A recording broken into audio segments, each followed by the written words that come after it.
In Kentucky, every 11 hours, one person decides to take their life. This equates to 776 lives per year, placing our state in the 16th slot for deaths involving suicide. With so many preventative resources and systems in place, why is Kentucky still plagued with these horrific incidents? With a world evolving to care more about youth and the future generations, we should be careful to help the youth of Kentucky grow up in a safe and accepting environment before it's too late. By looking at average sex and ethnicity, methods taken, and the current preventative care offered to the residents of Kentucky, I hope we can take a look at our state and improve our lives and the lives of future generations. Let's first take a look at what people groups in Kentucky are most affected by suicide every year. In 2007, the United Health Foundation conducted research on the states to determine the sex and ethnicity most affected by suicide. When comparing sex, research shows that males in Kentucky are 22.6% more likely to commit suicide, placing them at a 29.2% death rate, while females sit at 6.6%. The male suicide rate in Kentucky is also 7.3% higher than the national average, which is currently at 29.9%. Research was also conducted to compare the suicide rates between the two predominant races in Kentucky, African American and Caucasian.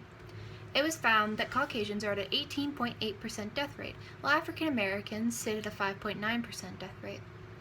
This means that Caucasians are losing 12.9% more of their race by suicide every year.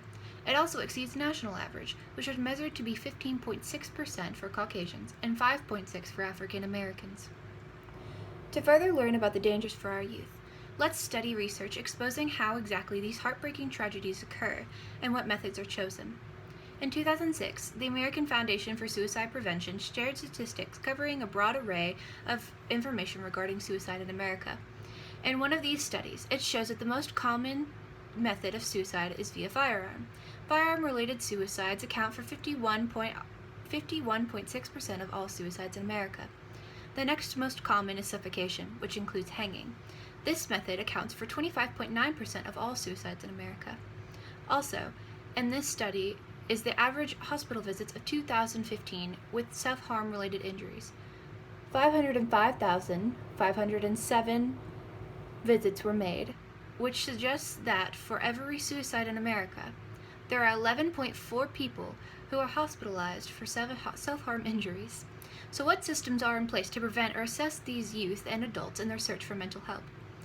There are several systems implemented in Kentucky and their schools to help aid our youth in their struggles and lives.